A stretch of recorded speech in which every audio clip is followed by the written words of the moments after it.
Кутмандуу кечиңиздер менен эфирде билим берүү жаңылыктары, аны менен тааныштырып студияда мен Жылдыз Капарова. Бүгүнкү чыгарылыштын кыскача мазмуну. Ош шаары эгемендүүлүк күнүнө карата 2 бала-бакча 3 мектептин имаратын ачат. Жол тыгынын чечүүгө IT адистери дагы салым кошо баштады. Мектептерде билим берүү күчөп жаткан менен тарбия берүү унутта калдыбы? Жалпы республикалык тестирилөө 20 майга белгиленген. Тестирилөөгө катышуу үчүн быйыл 48 миңге жакын абитуриент катталды. Аларды тейлөө үчүн өлкө боюнча 117 тестирилөө борбору уюштурулду. Ушул жана башка маалыматтар менен кесиптешим Бермет Чумукоева. Жалпы республикалык тестирүүлөөгө каттуу аяктап окуучулар тест тапшыра турганына ынанып, ага кызуу даярдык көрүп турган чагы. Профессор Айдаркан Малдакулов атындагы Улуттук инновациялык технологиялар мектеп-лицейинде 219 бүтүрүүчү бар. Алардын бардыгы жалпы республикалык тестирүүлөөгө катталды. Күн түн дебей 3 айдан бери тестке каттуу даярдык көрүп жаткан Акшооло сынамык тесттерден өтүп жакшы упай топтоодо. Айтымында математика предметинен каттуу даярдык көрүш керек, анткени убакыттын көбү логикалык суроо маселе чыгарууга кетет.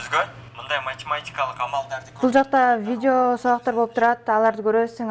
Видеолордун эң аянда сабактын аягында атайын тесттер берип турат. Курска барган сайын мектептеги эже агайларыбыз да айтып турат, эгерде оор суроо болсо анда тыштап кете бергиле, бирок эгер оор суроо болуп калса анда 2 минут кетириш керек да.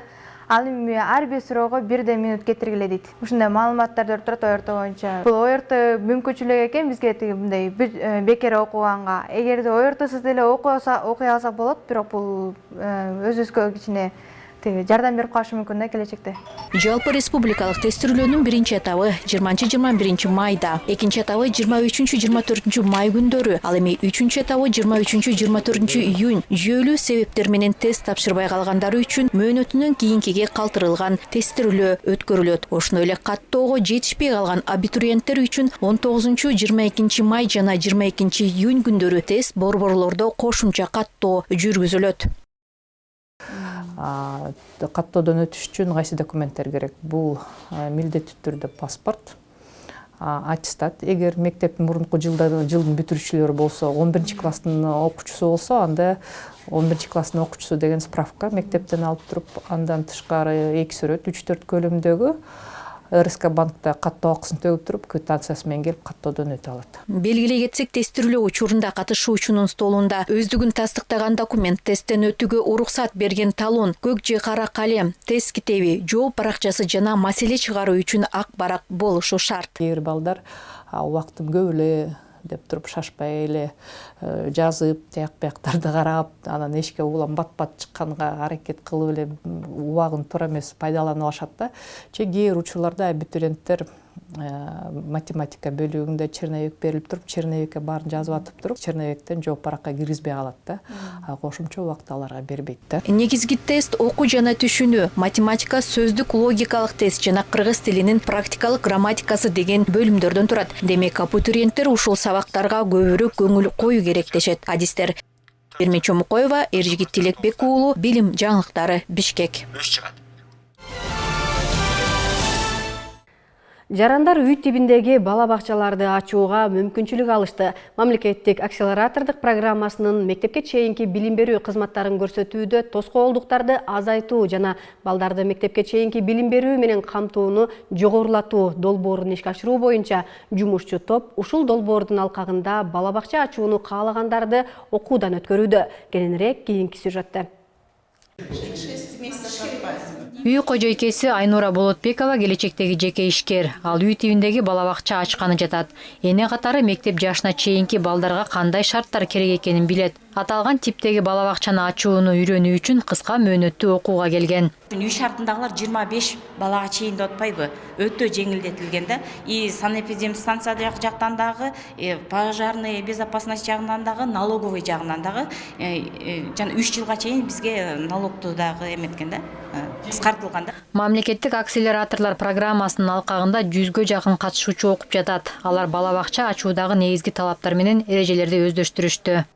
В первый день, значит, мы знакомились. Биринчи күнүндө балдардын жаш курагына жараша мамиле кылууну окуттук. Экинчи күндө минималдуу санитардык нормаларды кантип сактоо керектигин жана өрт коопсуздугун сактоодогу эрежелерди, ал эми бүгүн патентти кантип алуу, кандай түрүн иштетүү керектиги тууралуу окушту.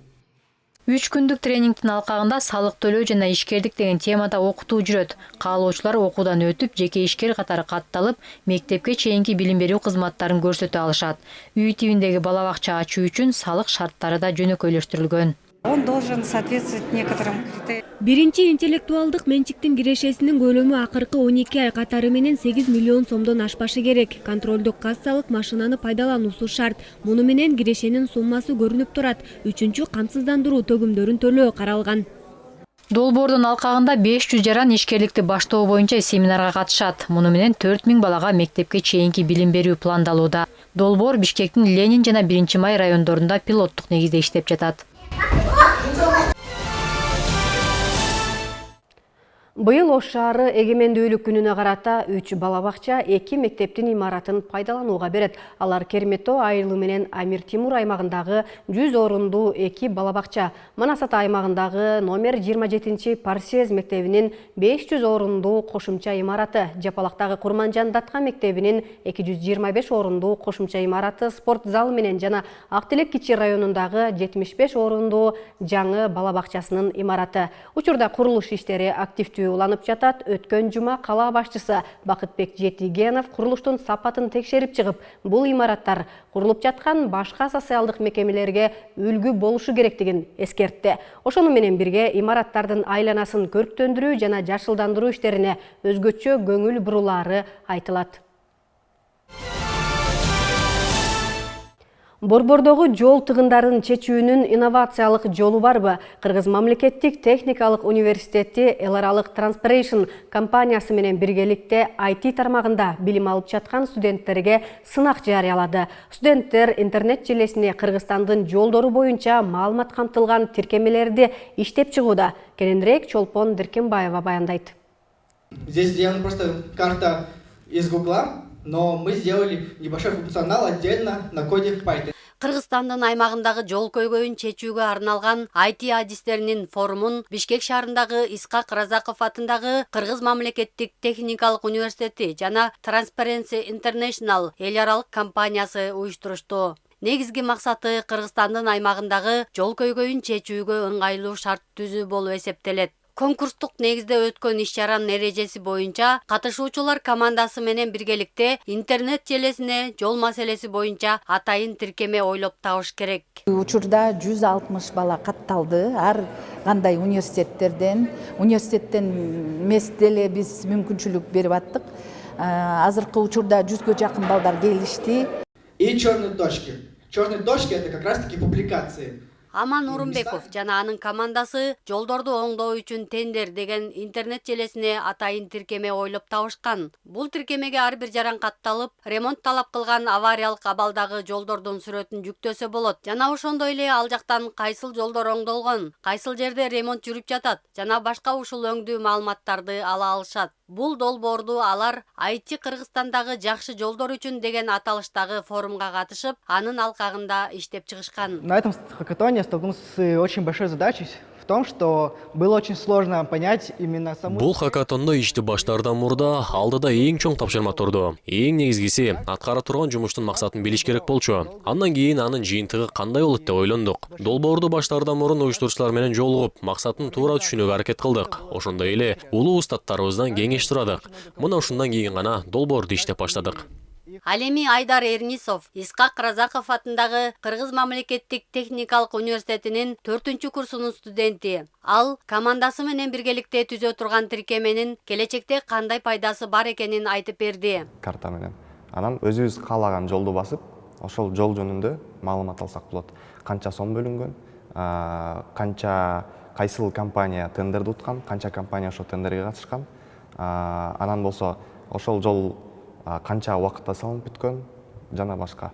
Учурда аталган окуу жай приоритеттүү деп аталган алдыңкы билим берүү мекемелеринин катарына киргендиктен IT тармагын ар тараптуу өнүктүрүү, студенттердин билимин жогорулатуу, аларга жаңы технологияны өздөштүрүү мүмкүнчүлүктөрүн кеңейтүү максатында иштеп жатышат. Программаны долбоорлоо боюнча жанагындай автоматикалык башкаруу боюнча, бизнес информатика, анан маалыматтык коопсуздук боюнча да адистер даярдайбыз. Иш-чаранын аягында командалардын ичинен идеясы компаниянын кызыкчылыгына дал келген долбоорду тандап алып, аны андан ары иштеп чыгып, колдонууга берүү болуп эсептелет. Жалпысынан форумга 24 команда катышып, алардын арасынан алдыңкы орунду камсыз кылган идеяга бай күчтүү командаларга акчалай сыйлык тапшырылды. Обеспечивать безопасность на дорогах. Чолпон Деркенбаева, Жумабек Ногоев, Айсырга Кадырова, билим жаңылыктары, Бишкек. Учурда орус, түрк, Америка жана башка багыттагы мектептер көп. Окуучулар ар кандай ыкма менен билим алып жатат. А бирок тарбия маселесине келгенде талаш тартыштар көп. Өмүрүн билим берүүгө арнаган Балтагул Нурумбетов келечек муунду мекенчил, эмгекчил, адилеттүү адам кылып тарбиялоо үчүн Манасты үлгү тутуп, өзүн өзү башкаруу системасын мектептерде жайылтуу керек деген пикирде. Аталган система учурда Ош облусу боюнча жакшы натыйжа көрсөтүп жатат. Жеринен чагылдырып берели. 8-ci oturumunu açık türkçe yapıyoruz. Багила 9 класстын окуучусу, окуудагы жана коомдук иштердеги активдүүлүгү менен өз окуп жаткан Астранкулов мектебине президент болуп дайындалган. Бийликтегидей эле кол алдында министрлери, атайын кабинети, фондко топтолгон бюджети бар. Мектептеги ар кандай иш-чара түздөн-түз ушул уюмдун уюштуруусу менен ишке ашат. Бул жерде биз ар бир министрдин өзүнүн иш кагазары болот. Бизде жалпысынан 10 министр бар. Ал эми 10 министрдин 3 министр ал вице-президенттер, Манас Эмете Сейтеп кошунан вице-президенттери. Вице-президенттердин негизги иши бул окуучулардын, мүчөлөрдүн тартибин кароо жана аларды Манас жаштар уюмуна кабыл алуу. Каржы министри чогулган акчалардан ар биринде ар башка болот. Манас Эмете Сейтектери ар биринде башка сан болот. Алар топтолгон акчаны биз бул жака Манас жаштар уюмунун казынасына түшөт. Ал казынадан ошол эле окшан өздөрүнө эле грамота, ушундай сыйлыктарды беребиз. Манас жаштары өзүн өзү башкаруу системасы окуучуларды жашынан эмгек кылып, жоопкерчилик ала билүүгө үйрөтөт. Балдарга чоңдор айтканга караганда тең туштары айткан маалымат батыраак таасир берет деген директор мектеп президенти уюштуруу иштеринде анын оң колуна айланганын айтат. Жана күнүмдүк маалымат балдарга так жетет да. Ошол Манас жаштар уюму аркылуу да президентибиз, анын орун басарлары, вице-президенттери биргеликте өздөрү бизге окшоп, мугалимдерге окшоп 7,5-8 болсо 7,5 даяр болуп келишет. Келип анан көптөгөн жана кол ишибизден алып турушат да, ишибизди колубуздан алып турушат дейм да. Мен дайым таянам балдаргачы. Кече 15 май дал ушул Манас жаштары уюмунун негизделгендигине 27 жыл толду. Негиздөөчүсү Балтагул Нурумбетовдун катышуусунда өзгөндөгү номер 28 Астранкулов мектеби уюмдун жаңы мүчөлөрүн кабыл алды. Өзүмдө тартиптүү жүргөн үчүн, окууларымды жакшы окуганым үчүн, эң мыкты окуганым үчүн Сейтек кошунун мүчөлөрүнө кошулдум. Азыр болсом мен Сейтек кошунун президентимин. Мен чоңойгондо эл жериме кызмат кылып, ушул мектебимдин атын чыгарам. Мен бул Манаска өткөнүмө чоң ийгилик деп өзүм ойлойм. Долбоор Ош облусунда башталып, 27 жыл ичинде өлкөнүн бардык аймактарына жайылып, акыркы учурда солгундай баштаган. Негизи эле мектептер тарбия берүү милдетин унутта калтырды деген Нурумбетов, Манас жаштары уюму балдардын рухун көтөрүп, жаштайынан эмгекчилдикке ант берип, аны аткара билүүгө үйрөтмөк дейт. Бүгүнкү өсүп аткан балдар эртеңки Кыргызстандын келечеги. Бүгүнкү Семетей эртеңки Манас жаштарынын мүчөсү. Кудай буюрса, жаштарыбыздын келечеги ушул Манас жаштарын жалпы Кыргызстанга таркатып, азыркы башталып аткан каада салтыбыздын, үрп-адатыбыздын, нарк населебиздин билүү бул Манас жаштарынын уюмунун негизги максаты ушул болгон да. Учурда орус, түрк, Америка жана башка багыттагы мектептер көп. Билимди ар кандай элдин ыкмасы менен алса болот, бирок тарбия маселесинде Манастан өткөн идеология жоктур. Жылдыз Капарова, Жаныш Тообаев, билим жаңылыктары.